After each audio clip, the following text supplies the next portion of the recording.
الحمدللہ وحدہ والصلاة والسلام علی من لا نبی بعدہ اما بعد۔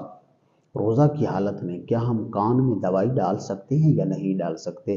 یاد رکھیے، روزہ کی حالت میں ہمارے جو پہلے کے فقہاء تھے، قدیم فقہاء تھے، انہوں نے کہا ہے کہ کان میں دوائی ڈالنے سے روزہ ٹوٹ جائے گا۔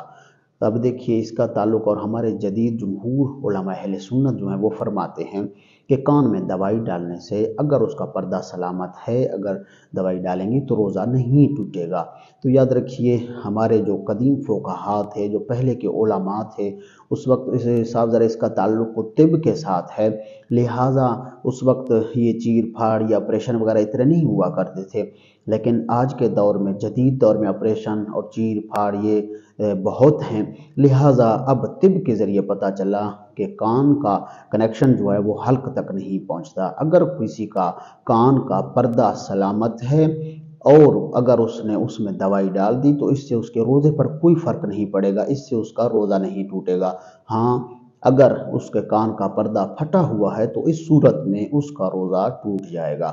واللہ اعلم ورسولہ اعلم، صلی اللہ علیہ وسلم۔